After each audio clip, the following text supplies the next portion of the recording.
My name is Akom Ibrahim Sumaiyatu. I have 2 girls and I am an entrepreneur. I have a mommy and me shop in Domi. So with the first girl, my husband found out before I did. However, they know those things, I don't know.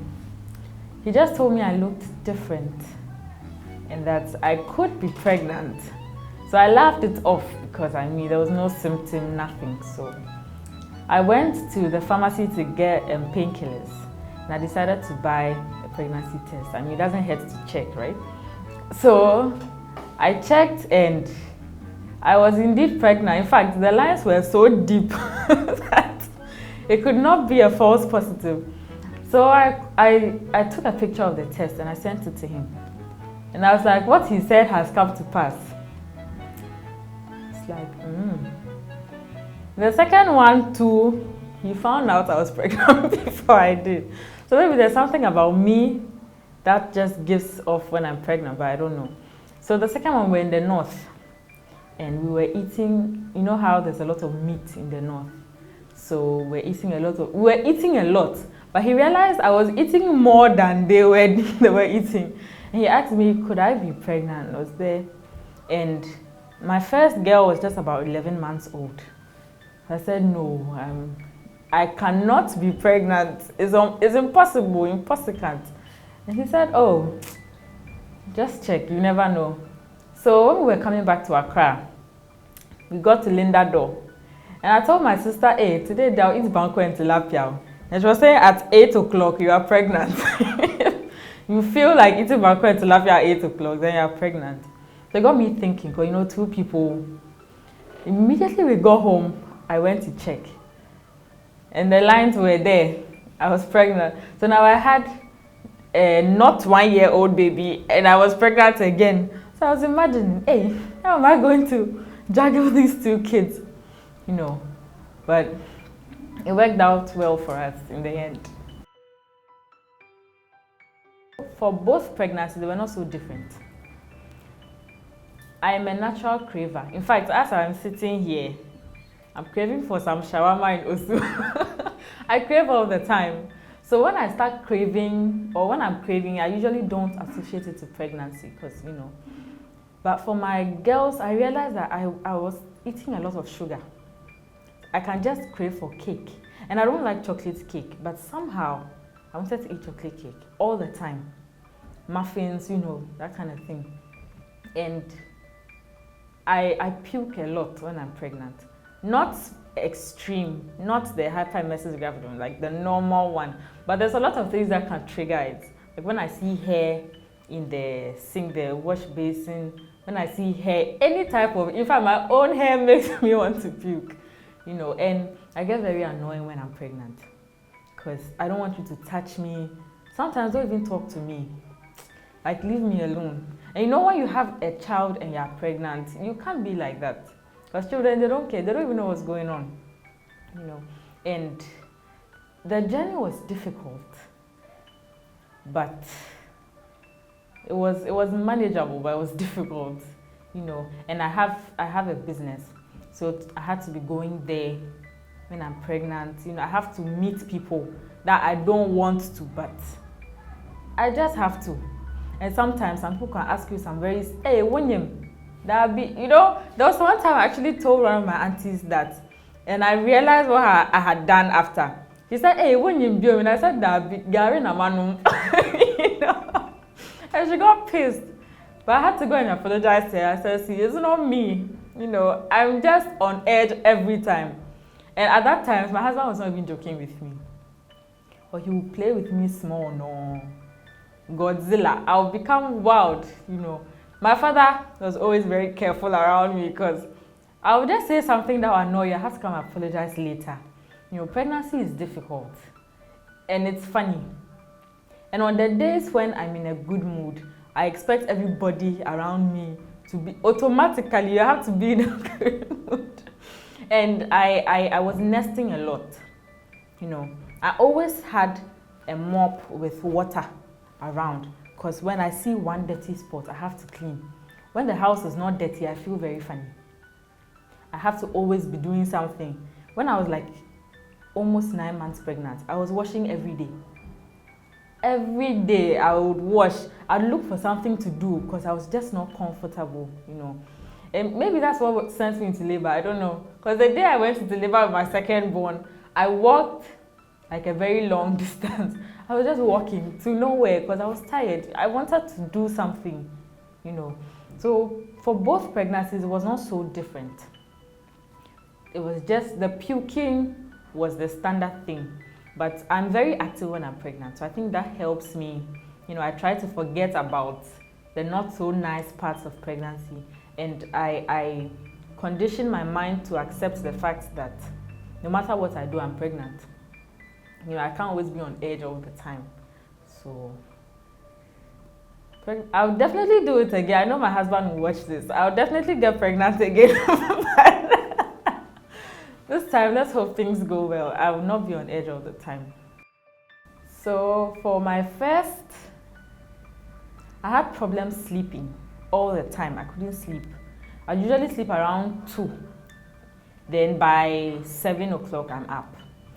So I went to sleep at my usual time around 2 o'clock. And I woke up like 2 hours later, around 4, and I realized my shorts was wet. I was like, hey, did I pee? So I touched my bed and there's nothing. I'm like, okay. So I just changed my shorts and I slept again. And I woke up and had forgotten, like totally forgotten that my shorts was wet in the night. Then around 8 o'clock, I started feeling some sharp pain. So I told my father. And that's when I actually remembered. And he's like, are you serious? How does your water break and you forget that your water broke? Actually, there's so many things on my mind. So I went to the hospital. At that, I called my midwife and she said to come in. Then when I went and they checked, you know how that thing is painful. So I checked. They checked and they said, I was like 2 centimeters dilated. So I should call and they'll bring my thing. I said, no, my house is not far from here. You let me go home. I'll come back when it gets terrible. And she's like, is this your first baby? And I said, yes. I said, it's strange. Because a lot of first moms, in fact, as they are coming with their stuff. And I said, my house is not, I can even walk. So let me go and come. And she's like, okay. So they said to come, even if it doesn't get worse, I should come at 5 in the morning. So I went home, I bathed, and I was laying down. And my daddy asked me, are you sure you are in labor? Because the way you are lying down, it doesn't look, and I said, I am. No matter what I do, the pain will still be there. So should I be rolling on the floor? I mean, that would just be dramatic. So I went back to the hospital around 5 a.m. They said I was 4 centimeters dilated. Then I couldn't sleep. So I told the nurse. Then she gave me some injections so I could sleep a bit.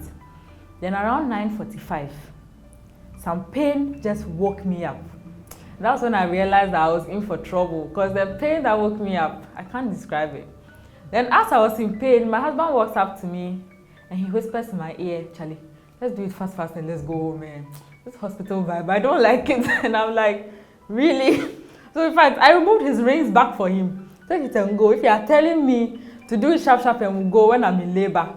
In fact, he had to apologize to me. So the nurse came in to break the water because I have that problem. My water doesn't break on its own. And she said she will break it, then she will check again. I'm like, Mommy nurse, and yeah, no, I won't let you check again. She said, I was saying who, and I said, yeah, who she? I call her no beba, yeah, who she? She said, be a woman, and I said, me be. In fact, I had made my legs, I had crossed my legs hard. And she said, hey, Mommy, baby no beba na yeah, who, and I said, I beba, me pushing obe pie. Then she laughed, then she went to call the doctor. So the nurses were there, they were begging me. I said, no, it's too painful. Every 2 minutes, you come and put your hand there, it's painful. I won't allow her. And she's like, okay, you just open your legs and let's see. And I opened my legs, the baby's head was crowning. So they immediately had to, in fact, when I was walking to the delivery room, one nurse's hand was like this because she was scared. And I pushed her out just once. And she came. And when her head came, I had gotten tired. So I wanted to, you know how they hang your legs. So I was about to close my leg. My husband held, he said, hey, 9 months, so it's not today you come and kill the baby. And he held my leg down. So I saw him looking under like this. So after the delivery, he told me, see, if you give birth to 5 babies, I will never be there again because you have traumatized me for life. But I think that I gave him a new perspective on how to treat women. Because these days, he's a very nice person to me. In fact, when I do something silly, he said, if not for what I witnessed there, I would have insulted you, but I'm forgiving you, you know. And it made me respect my mom more and, you know, all other women. Because, Charlie, it's not easy. It's from the day you find out you have, and pregnancy is funny. The day you check and it's positive, that's the day the pregnancy symptoms will start showing. So probably when I'm pregnant again, even if I know in my head I shouldn't check, it will make things better for me because I don't know. And for the second, she was born on 12 August 2019. And on 10th August, I dreamt that I had gone into labor. And you know, the nurse told me she was coming to break my water, you know, that whole process. And I saw her face, the midwife's face, I saw everything. So on 11th August, we were going for a program. And I told my husband, you know what, I feel funny, so let me just go to the hospital, make sure everything is fine. Then you come and pick me up, then we'll go. And he's like, okay. So I left. When I entered the reception and I told the nurse, I feel like I'm in labor. She said, you are walking nicely. And I had worn my mini dress. Me too, when I'm pregnant, my mini dear, stop. Oh. No other woman will come and take my house. It's not possible. I wear hot mini skirt. I was like, hey, madam, this is your mini skirt you're wearing. Are you sure you're in labor? I said, let me check, because it's left with 1 month. He says, okay, so let's check. Then she checked. He says, madam, call and let them bring your things, okay? You are 3 centimeters dilated.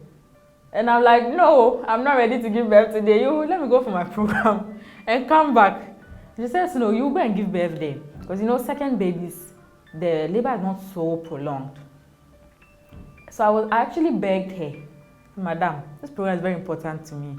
You let me go and come. I mean, it's 3.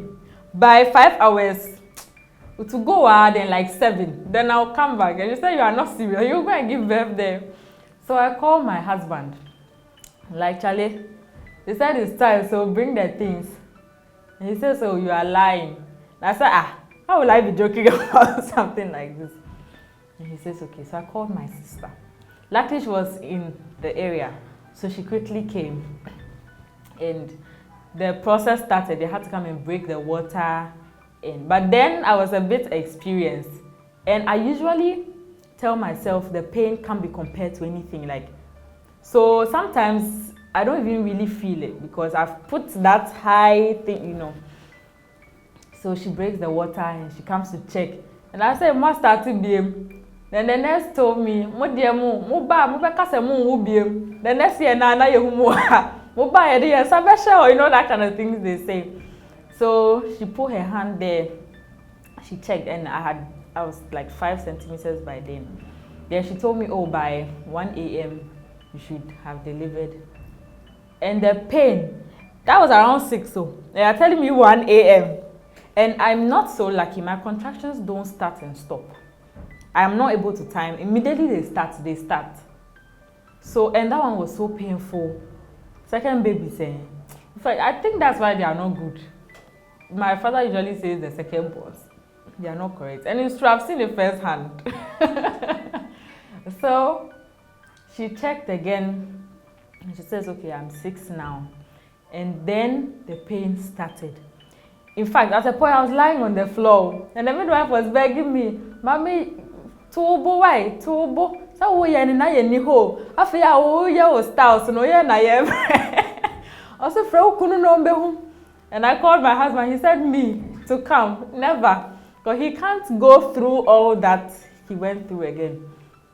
So it's my sister who was there when the baby. So when I told her that I felt like pushing, I was just about 8 centimeters. And she said, oh, it's not time. If I do that, I said, Mommy, I'm telling you I want to push. You are telling me it's not time. Are you in me? Are you the baby? So you have a tear. I said, let it tear right now. I'm tired. Let the baby come out. And she said, okay, I should just put my legs on the thing and she will check. So I put my legs on it. And she said, oh, it's still 8, oh, but she's going to wear her gloves. When she wore and she turned, the baby's head had already come out. That's how fast I wanted her out of my body at that point. You know how people say when they see their babies for the first time, they're like, oh, thank you, God. Oh, yeah, so I did not feel like that. In fact, when they showed me the baby, I was like, yeah, okay. Because I didn't want to, the kind of pain you put me through, I didn't want to even see her. I was tired. I just wanted to sleep. So I went to the my room. I slept before they brought the baby back. Luckily, my sister was there, so she could take care of everything, make sure that the baby was fine. And they usually raise the baby up for you to see the gender and everything. So they don't have those stories about your sister Mibano, you know, those things really happen. So they showed, oh, Banino, where fell? I just looked ahead and I was looking somewhere and they brought the injections and they were so annoying. I mean, you feel like the labor after the baby is born, that's it. But they have to inject you so that your womb can contract and nothing is so painful. For the first babies, we don't feel it. You know, the womb is still small and all that. But the second one, when the womb is contracting, I think it feels like labor all over again, but for a short period. And it takes like 2 weeks or more for that pain to stop. And no painkiller can stop it. That's how bad it is. But yes, so that was my pregnancy. My pregnancy stories. It's fascinating, eh? I'm a Northerner. And we Northerners, we like babies. The moment, when you give birth at 9 o'clock, by 9:05, the whole family has heard you have given birth. And they start trooping to the hospital. In fact, they don't wait for you to come home. And when they are coming, the good thing is they don't come alone. They come with soup. That's what makes us fat. No, in fact, the next time I'm pregnant, I'll eat only salad because I can't be doing that to myself. So we have a lot of support. In fact, I had a lot of support. They came from their houses every morning to bath the baby. In fact, both babies. I had a lot. As for the support, if I say I didn't have support, then I'm lying. It was great. They will come, they'll cook. They don't come every time they come, they make sure they cook. Because they believe that a woman, a nursing mother, has to eat to, you know, nourish the breast milk and everything. And there's this thing they do immediately after birth. So they use shea butter and hot water, like boiling. I don't even know how they put their hand into that because it's really hot. And they massage the whole boob with the hot water. They use a sponge to clean the nipple area. You know, the nipple sometimes accumulates dirt and all of that. So they make sure it's very clean. And they massage and pull it with shea butter. And with that, you just give it like 5 hours. Your breast milk will start coming in. You know, and I happen to have a lot of breast milk. To the point where I can be sleeping, I have to wake up and pump. Because, you know, it's very heavy. So the akukon kwande, it really helped me. And it was, how's akuko? Efi akuko, very nice. But I think that also helps with the breast milk production and everything. And my husband is very supportive. So when I gave birth to the second child, he would always bath my first girl, dress her up, feed her. So I don't have to worry about doing all of that. And my kids, they don't sleep. I don't know if they're night walkers. They thrive better at night. They don't sleep. Yesterday, like, they both slept around 11 o'clock. Yes, they don't sleep. So, in fact, the first girl, when she was a baby, when she was like 2 months old, she would wake up at 10:40 p.m. every evening. In fact, every night. And she won't sleep again till 5:30 in the morning. So you can imagine what we had to be doing. So, you know this channel, EBN? I know all their horror movies. Because that was the only channel that was, you know, available at the time. So I know all their thriller movies. In fact, my girl even knows it because we're watching it together. You know, so for the second girl, we had a schedule. He would sleep from the time she wakes up to around 4 a.m. Then he'll wake up and take care. and by then I would have pumped, expressed some of the milk down. So I would sleep from like 4 to 9. So I was not so tired all the time because I was getting help. And sometimes, even now that they are grown, my little girl is like 1 year old. So even now that they are grown, he will still take them out. Sometimes, because we both believe in space, sometimes I just need to have some space to think. So he'll take them out so I can just breathe. And sometimes hearing mommy the whole day from 2 people is not. My little one literally cries when I stand because she thinks I'm going somewhere. Then even when I'm in the kitchen, she will knock, you have to open. So that kind of stress is exciting. I mean, when you hear mommy, it's nice. But when you hear mommy 400 times in a minute, you get tired. Sometimes you just want to breathe. So it's good when you have support, when you have people around you. Sometimes my father even says we should just bring them to him. So we are there, but children and their grandparents, they'll always be around. He would buy, in fact, he shops for them before they get there. So immediately they get to his house, they are going to his room, his fridge. It has a lot of nice things, So we get the chance to chat, feel free, release stress before we go. So for support, I'm sure that's why a lot of women have postpartum depression. Because you are alone in the house, you don't talk to anyone. You start thinking, am I doing this right? Am I a good mom? And those questions, my sister has 3 kids, but she tells me sometimes it runs through her head. Are you feeding them well? Have they eaten? There was one time I woke my kids up in the night to eat, and they were asleep because I was thinking, hey, this evening they didn't eat well. Oh, but the kids, they are fine. They are fine. But we, the women, we just overthink. And me, I'm a natural warrior. I would think over every small. When she doesn't poop the whole day, I will be thinking, what can I get to make her poop? And you know how, the bentua, that thing works wonders. So when we were little, we didn't like it, but it works wonders. When she doesn't poop, like in 2 days, oh, you will see me and my bentua, warm water and shea butter. I'll do it for her fast, so that I can be free, because it makes me think. So the support, it has to be there. Even if it's not family, at least friends. Get someone to talk to. Even if they won't understand, just get someone to talk to. So the support for me was immense because I was not depressed at all. I had people, my family, in fact, they don't have anything to do, so they are always there. They are always sitting around you. Or even if they are not there, they'll call you.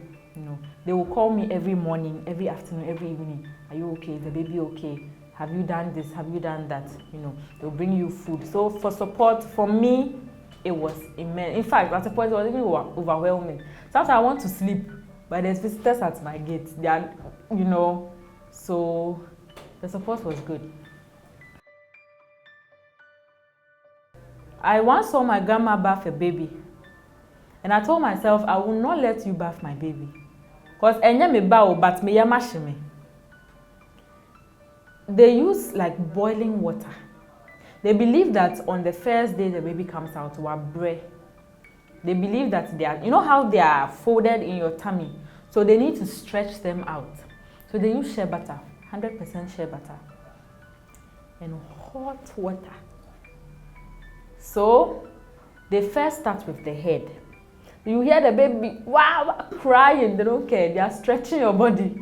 They put hot water, the fontanelle, the space here. They believe that it has to close within some months. So they use very hot water there.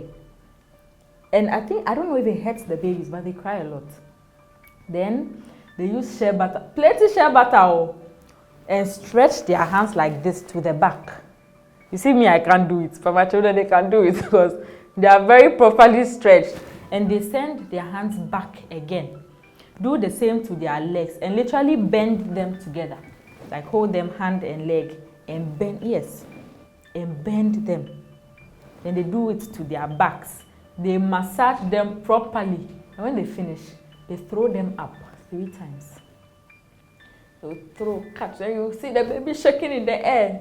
And they are experienced though, so the babies won't fall. But they heat an earthenware pot, a potoyewa.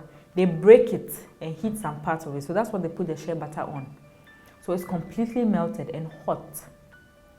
You know, in the olden days, when a woman gives birth, so like this room, they set fire in the room with the mother and the baby because they believe that a child has to have a lot of heat. You know, the child is not prepared for the cold and can make it sick. So they set fire in the room. But these days, I mean, when air conditioning there, you want to set fire in my room, it's not possible. I won't allow you to do it. So they make sure the shea butter is boiling hot. And they throw the baby up 3 times. And they'll catch you again and stretch you again. Pull. In fact, sometimes they pull the hand till you can hear a click and they'll say, I set it. It's like the balls have set properly, you know. And after that, they swaddle the baby. My first child could sleep for like 5 hours uninterrupted. Live band can come and pass with their sleep because she's tired. So even now, when I don't bath them with very hot water, they don't sleep very properly because they are used to it. And we still use shea butter. And I still massage them like that. So omuda ye, you know, the bathing of them. In fact, I've not reached that level because the old ladies, the first girl, I couldn't stand there sometimes. So I was scared. Like, what if you throw the baby up and they come and fall down? But with time, I realized that they are just experienced like that. They cannot harm the baby. And the stretching helps because my kids, when you throw them into the air, they are very excited. They are not afraid. So there's a significant, you know, meaning to the throwing. They say it helps eliminate fear. It helps. So they almost rush you. You can talk to her. Hey, Yasmin, how are you? I'm fine, and you? She'll talk to you like she knows you. So it's giving her confidence. It's made her not scared of anything, you know. So the bathing there, you should try it one time. I'll bring my auntie to you. And they'll bath you too. You the woman after, yes. And they use that same boiling hot water on your abdomen. You know, they believe there's clots of blood in your stomach after delivery. And it works because you actually see the clots coming out. So the Northerners, we do a good job. With black soap, they will bath you very nicely. Then they'll swaddle the 2 of you and you sleep. Then you sleep. Yeah. So my aunt told me how the immunization pains are and everything. So I was very prepared. For the first girl, when we were going for the 6 weeks injection, I had everything in my bag. I had Calpol, the paracetamol syrup in my bag. I had wipes, cotton, spirits in case the blood, you know, all those things. You know, first time moms, we overdo everything. Then she was sleeping when it was our turn. So we went, they asked me to remove her dress, everything. She was still asleep. Then I was hearing other babies. When they put the first injection, they would scream. So I was scared, I was terrified. Then they injected the first one. She woke up, opened her eyes and looked at me. And she closed it again.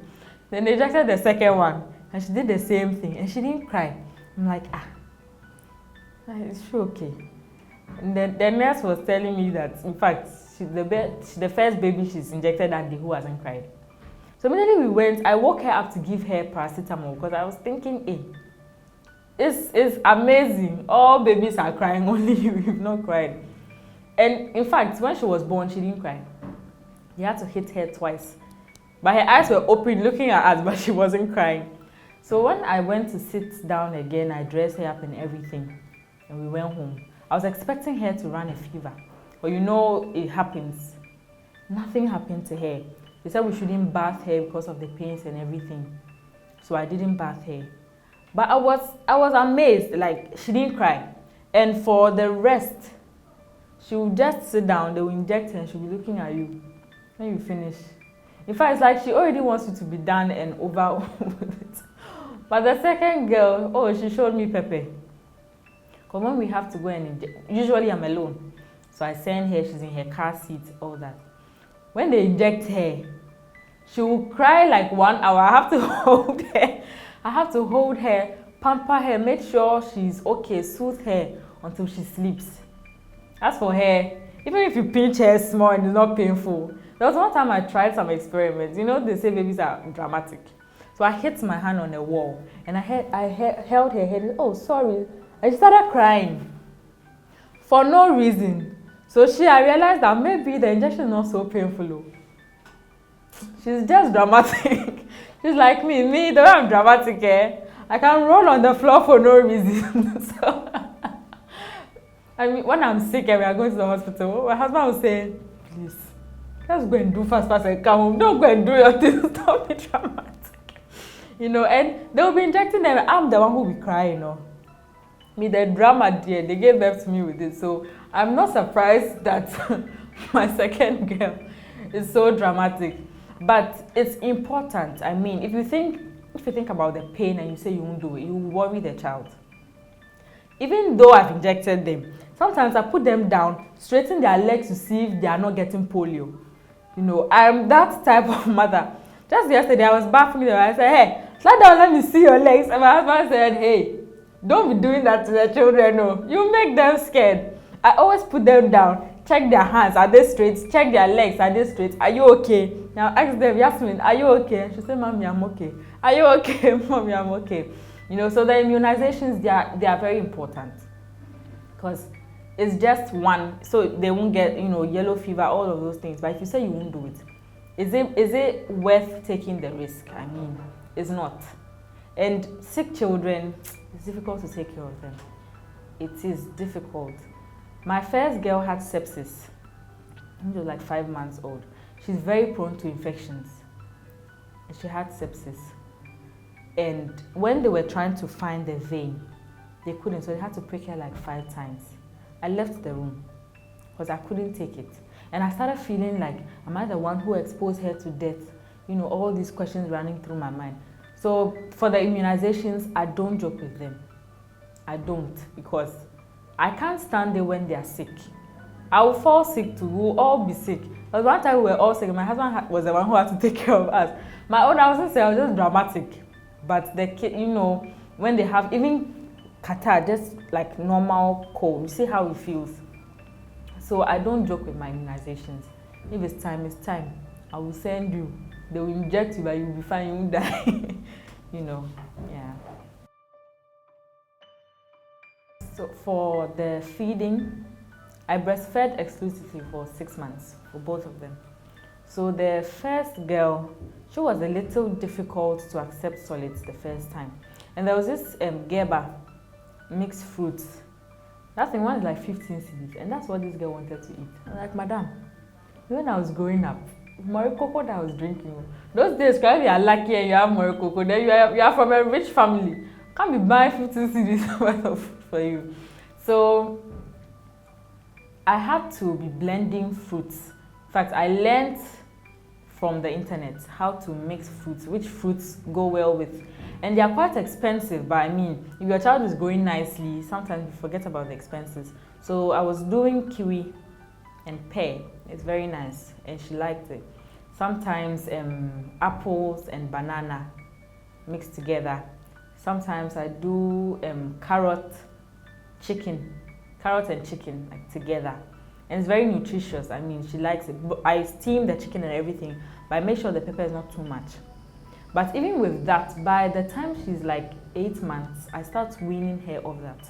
I introduce her to proper food, rice, banku. Actually, they like banku and fufu. Yeah, you have killed them. And okra soup, rice soup.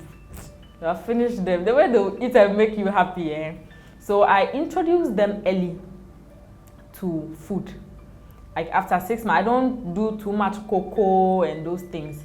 I feel like when they learn to eat proper food, they can live anywhere. Because someone will not have the kind of time I have. You know, for my first girl, when she was going to have to work. So you think someone taking care of your child will get up and go and look for kiwi to buy? It's banku they will give her. Banku to when you do banku, 1 week it will be solid. You know, they can eat all the time.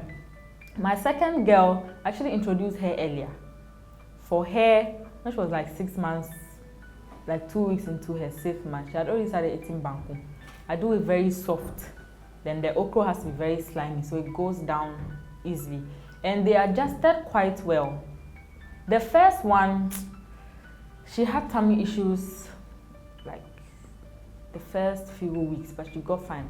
The second one, no, she like the way she's heavy. She eats her banku and she sleeps. She can sleep the whole night. She won't wake up. So the breastfeed and weaning them, it's difficult. Your boobs will hurt. The day I had to wean my first girl, I sent her to my mother-in-law's house in Osu. And I was so excited when I was sending her, like, today I'll sleep the whole night. Nobody was happier than I was. Then I sent her and bring her back, and I was the most miserable person on earth. I'm like, why do I feel like this? I'm not supposed to. I'm supposed to be happy. I have space. In fact, I cried the whole night because I couldn't sleep. I kept thinking, is she okay? Has she eaten properly? My husband said, you are not correct. You were chanting, today is the day, I will sleep. And you send her, you have come over, you are sulking all over. I scrubbed all the bathrooms in the house. I washed the I was just looking for something to do because I felt empty. And my boobs, okay, they didn't really hurt because I transitioned, so I started weaning her off little by little. I don't breastfeed her immediately she wakes up. I start breastfeeding around 2 in the afternoon. Then even with that, I breastfeed her like 2 hours, then I stop. Then she will breastfeed in the night. So the breast milk supply started going down on its own. It works like that. The brain helps in the supply. So when the baby is not demanding for so much, it automatically reduces.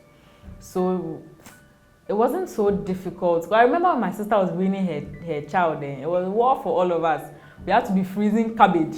I thought I can't do that thing. I can't be putting cabbage on my breast.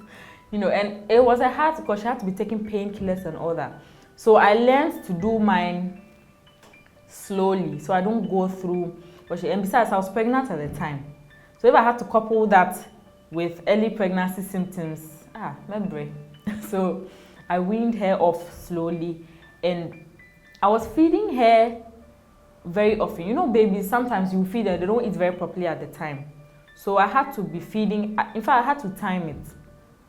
When she eats, like in 2 hours, I'll give her something else to eat so that they can have the nutrients and everything.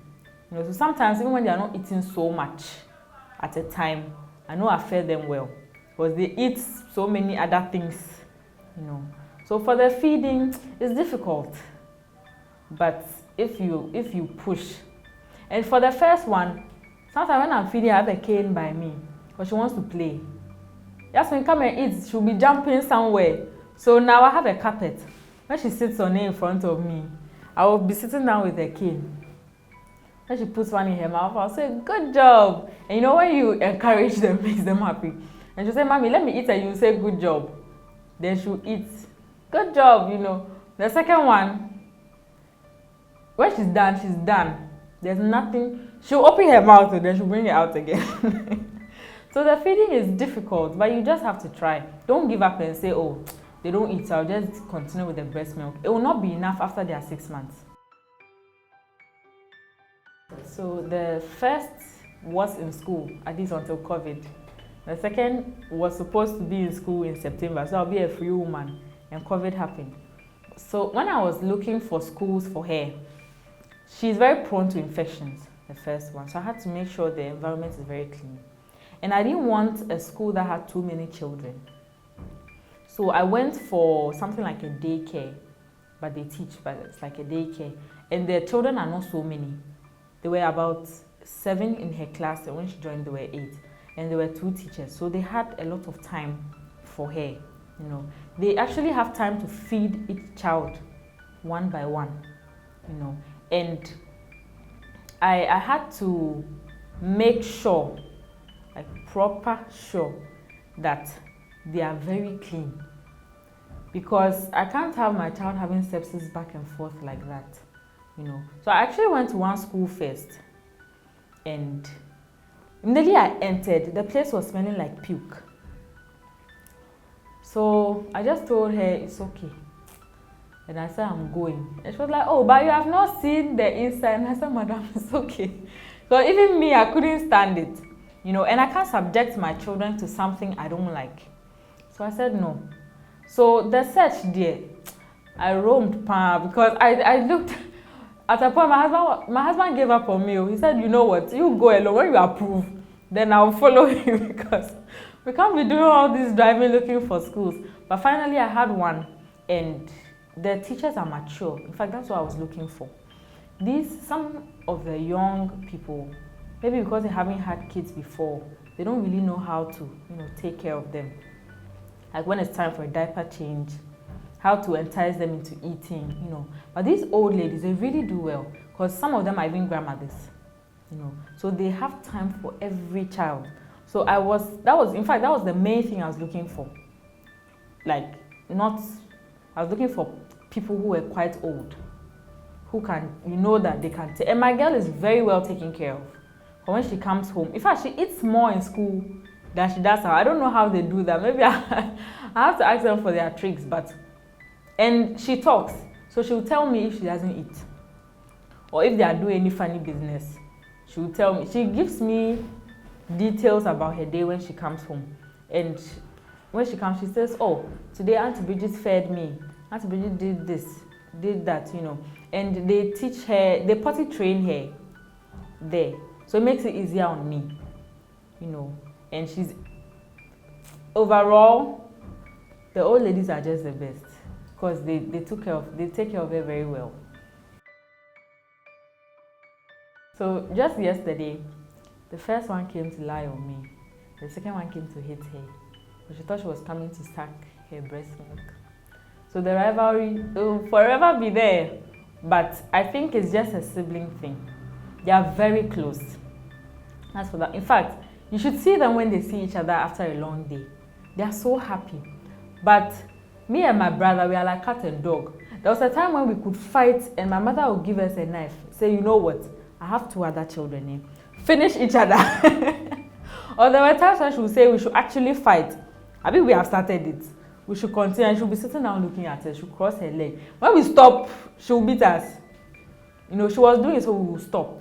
You know. So I think that it's something that will forever be there. But they love each other. And I make sure I influence that, you know. When they are eating, I say, oh, Yasmin, feed your sister.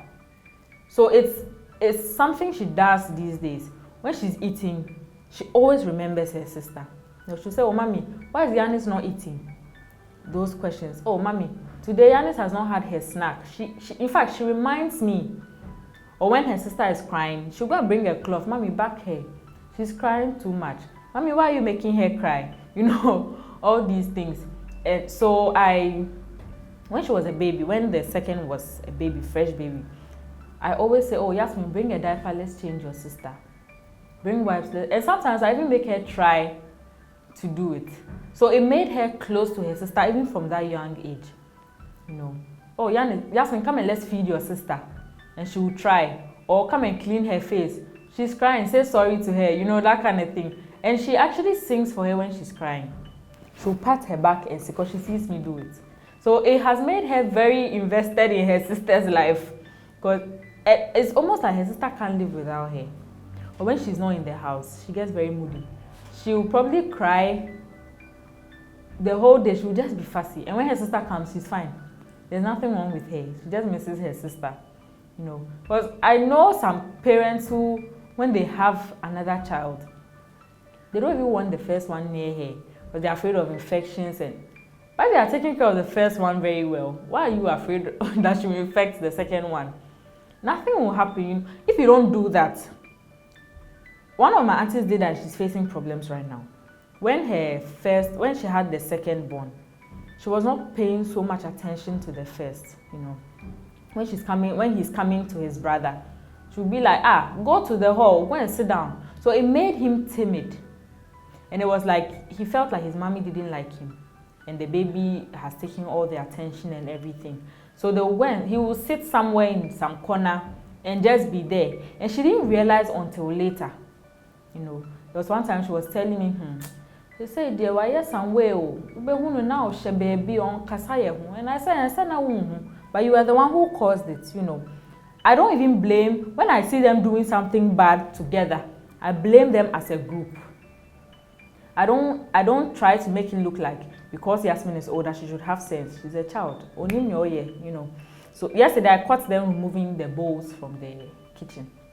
And I said, hey, you people, stop that. And Yasmin quickly said, Mommy, it's me, it's not Yanis. Even though it's the two of them, she has grown to be protective of her sister, you know, because I don't favor one over one. When one does wrong, I say, hey, say sorry to the other. Even the small one, even though she can't talk, say, Yanis, say sorry. Then I'll say, Yasmin, I'm sorry, okay. You know, like mimicking a child's voice. It makes her feel good. So they don't feel like, the first one doesn't feel like she's shadowed by her sister. Sometimes, in fact, sometimes I leave one at home and go out with just one. So I can have that quality time with one of them, you know, get to know the person she is, the person she's growing into, you know. So yeah, that's yeah. So I think that I'm just scared.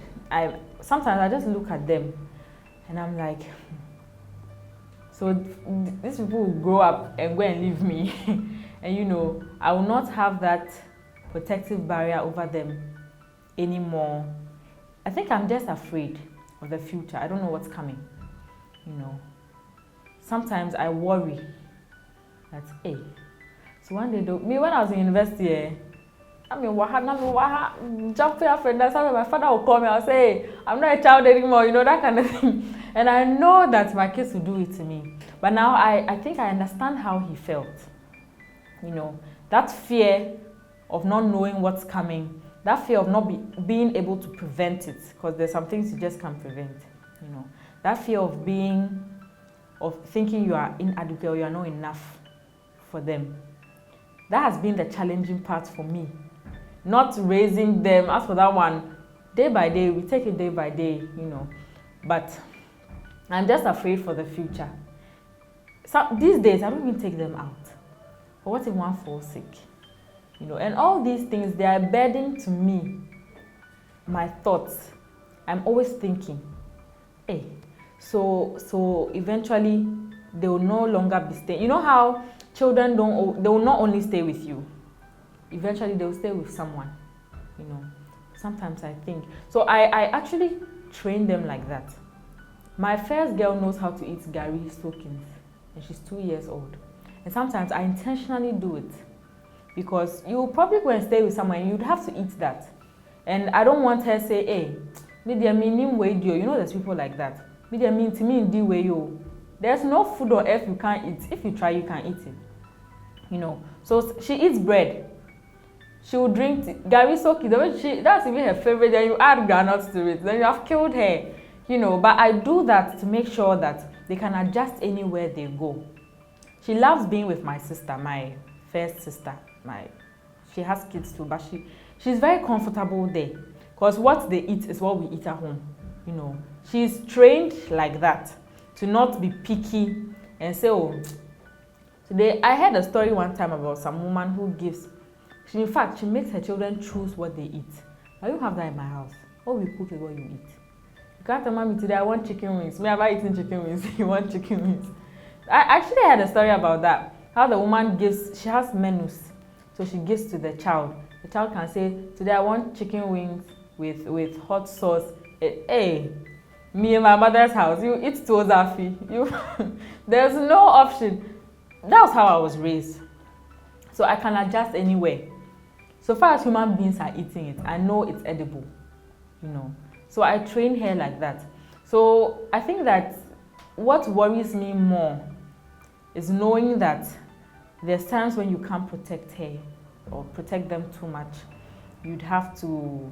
So I've actually started learning how to not be too protective. And I've realized a difference in both kids. The first girl, she didn't walk very fast. And I think I'm the one who caused it. Because otofom kakra, you go and pick her, then you clean her. Hey, don't go again, no. If you go, you fall down. Then you shelter her. But the second one, when she falls, I'll say, hey, get up. There's nothing wrong with you. You know, I don't even say sorry to her. and she'll get up and she'll move again. So every day I make them repeat after me, I am God's child. I am safe. I am my mother's child and my father's child. I am smart and I'm beautiful. So the first one, in fact, when I start saying it, she already knows what to say. So I always remind her, and I say, at first, if you don't succeed, try and try again. So when she's doing something, sometimes I say, oh, Yasmin, take off your shirt. And she says, Mommy, I can't. And I say, no, you can. You are not trying, that's why. And I won't do it for her. I'll leave her, Yasmin, take off your shirt. Mommy, I can't. And I'll say, no, at first, if you don't succeed, try and try again. So I say it repeatedly, so that even when they are no longer by me, they remember that, oh, I'm doing this. I can't do it.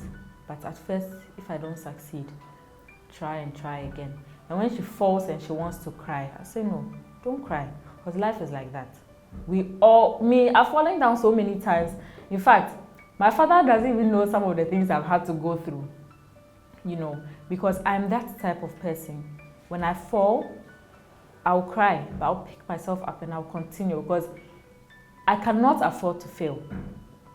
So I teach my kids that when you fall, dust yourself up. It's okay to cry. And sometimes I just let them cry it out. They'll cry out, but they will stop. I'll tell them, see, life is tougher than that. Or when they are throwing tantrums, they are kicking their legs on the floor. Sometimes I look at them and I'll say, what you are going through is not even a pinch of what is about to happen to you. And I make them know. I don't make them think life is a bed of roses because it's not. So I'm preparing them. Sometimes my husband says I'm traumatizing them, but I'm actually not traumatizing them. I just want them to understand that you won't live with me forever. You live with someone who is different from me. And I'm the only one who will be able to take care of you the way you would want it, okay? You will probably stay, even if you stay with my sister, you stay with your auntie, okay? There's probably some things she'll do you won't like. Do you understand? But you have already grown to know how to live with other people. You've grown to accept that it's not everything they'll do that you will like. My father teaches me that even now that I'm grown, he will tell me, see, life is not the way you see it to be. And there was one time he told me a story of how when he came to Accra, he had to live in Nima and walk every day from Nima to Legon. Every day to eat lunch and walk back, So he was telling me what would have happened if he decided to give up. So we cannot afford to give up, and we have to teach our children that at first, if you don't succeed, try and try. And when you keep saying it to them, they learn. Eventually, this is when my first girl falls. Sometimes I don't even say sorry to her. It's as if nobody is looking. She'll just get up and she'll go about her business again. So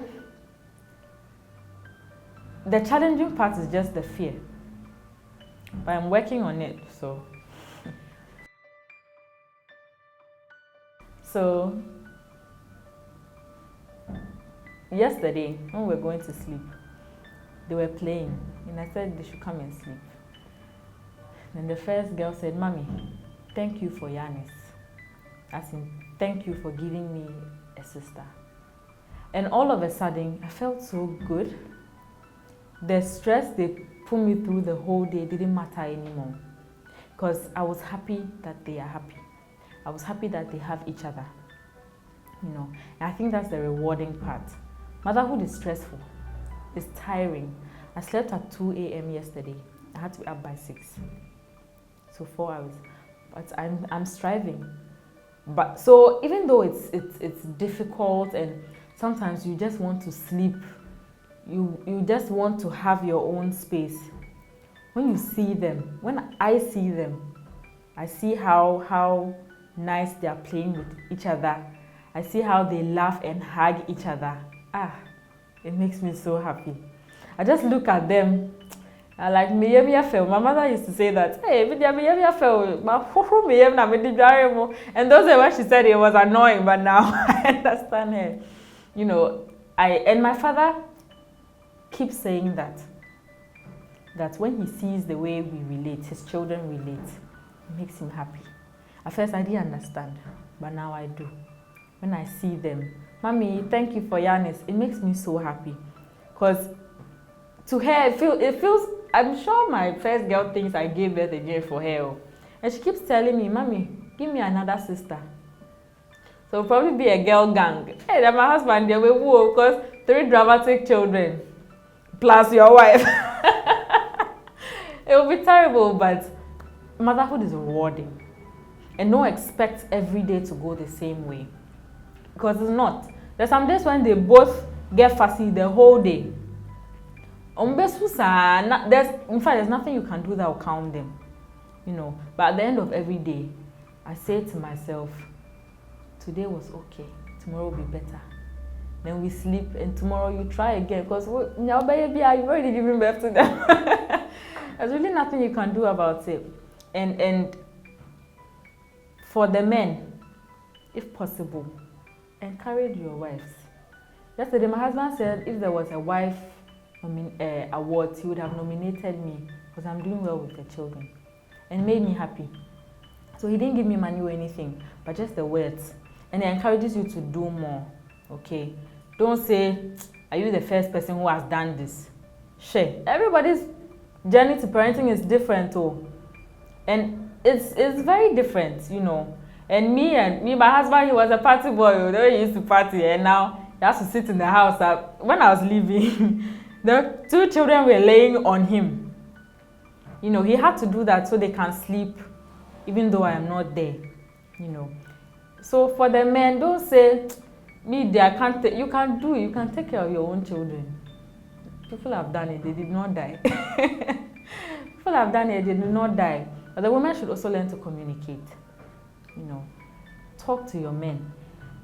If you are tired, tell him. That's why you are married to him. Tell him, today I can't have the children. I'm tired. You will do it. And he will do it. Me, sometimes I can tell my stomach is paining me, and I'm like, my stomach is paining me. He will lay the bed and make me lie down. I'll be there pressing my phone, and you'll be feeding them, chasing the head. Time to bath, time to bath. There's nothing wrong with me. I actually do that to make sure that when I'm not there, they are sheltered, they are fine. You know, and sometimes they don't even realize I'm gone.